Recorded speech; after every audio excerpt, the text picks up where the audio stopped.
Welcome to कुंडली ज्ञान। जय मां काली, जय मां तारा, आप सबका भला हो।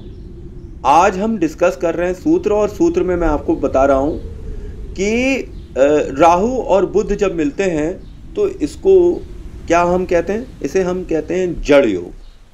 ये जड़ योग होता है, और अगर ये अच्छे प्रभाव में हो, सही घर में हो, मित्र राशियों के साथ हो, तो फिर ये तो आपको चालाकी दे देता है। तो एक तरह से हम चालाकी योग भी कह सकते हैं। और ये आपको स्वार्थ सिद्धि करवाने की ताकत दे देता है। अच्छे घरों में बैठता है तो आपकी जो भी स्वार्थ सिद्धि होती है, राहु लालची होता है ना किसी भी कीमत पे, और बुध वाणी बिजनेस का कारक होता है, राजकुमार। तो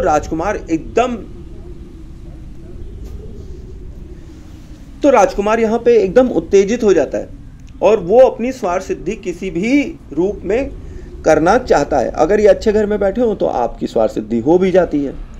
पर अगर ये बुरे प्रभाव दें, ठीक है, जहाँ तक भाई एक छोटे बच्चे को अगर एक राक्षस साथ लेकर चल रहा है, दोनों बदमाश है, कुछ ना कुछ बुरा प्रभाव जरूर दे देते हैं, तो ये फिर आपको अनकॉन्शियस बना देता है, ये मिर्गी दे देता है, आपको जड़ योग बना देता है इसके अंदर। तो ये एक डेंजरस कॉम्बिनेशन है।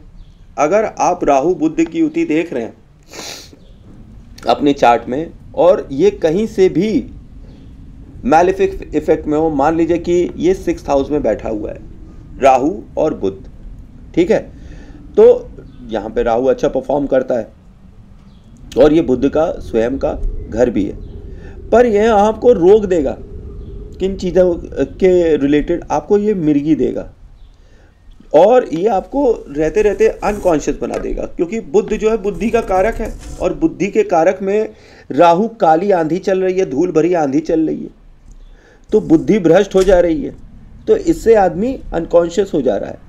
तो 6th हाउस में अगर हम देखते हैं तो ये जो है आपको मिर्गी उर्गी देख सकता है, और 8th हाउस में भी आपको मिर्गी और अनकॉन्शियस जैसी चीज़ें दे सकता है। कौन? राहु और बुध। राहु और बुध का कॉम्बिनेशन आपको मानसिक रूप से बहुत ही परेशान कर सकता है। तो ये 8th हाउस में, 6th हाउस में आपको जड़ योग, मिर्गी और अनकॉन्शियस जैसी चीज़ें देता है, ठीक। तो ये आप समझ लीजिए देखकर, जब आप बर्थ चार्ट में देख रहे हैं कि यहाँ पर क्या प्रॉब्लम होगी किसी को भी, अगर अभी नहीं है तो बाद में होगी, जब भी वहाँ दशा प्रत्यंतर दशा में वो जगह एक्टिव हो जाएगी। तो इसकी भी रेमेडी आप प्लेलिस्ट में से देख सकते हैं, remedy of Rahu in all 12 houses, ये सब मैंने डाल रखा है। अगर आपको रेमेडी चाहिए तो आप रेमेडी की भी प्लेलिस्ट खोलकर देखिए, और मेरे अन्य वीडियोस देखिए। भाई अगर व्यूज़ आते रहेंगे तो मैं आपकी सेवा करता रहूँगा, नहीं तो यूट्यूब ही मुझे बंद कर देगा आपकी सेवा करने से।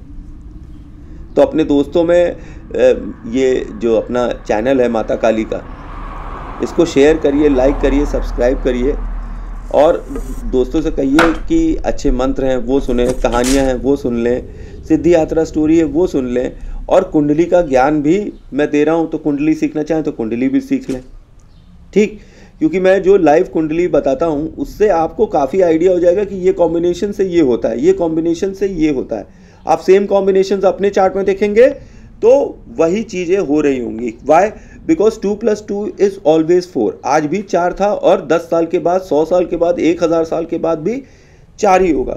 तो कुंडली इज बेसिकली व्हाट मैथमेटिक्स और साइंस, कि ऐसे कॉम्बिनेशन होंगे तो ऐसा फल मिलेगा।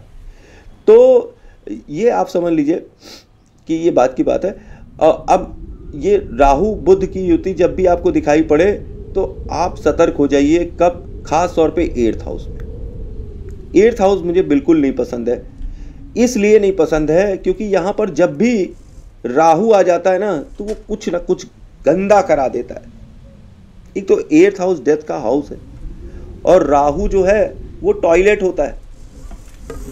अब आप समझिए गंदगी मचा देते हैं ये लोग, यहाँ पर लंबी बीमारियां देते हैं। अब राहु बुध की प्रेजेंस है तो आपको लंबी बीमारियों में स्किन रिलेटेड प्रॉब्लम्स भी दे सकता है ये। लेकिन राहु जो है डिप्रेशन का कारक है, बुद्धि का कारक है, खराब बुद्धि का कारक है, तो बुद्धि बहुत खराब हो जाएगी, इसीलिए अनकॉन्शियस और मिर्गी हो जाता है। तो इवेंचुअली हम क्या कह सकते हैं कि राहु बुध की युति को हम क्या बोलें? तो हम इसको इवेंचुअली बोल सकते हैं कि ये मिर्गी योग है या स्वार्थ सिद्धि योग है। ठीक है, तो थैंक्स फॉर वॉचिंग। जय मां काली, जय मां तारा, आप सबका भला हो।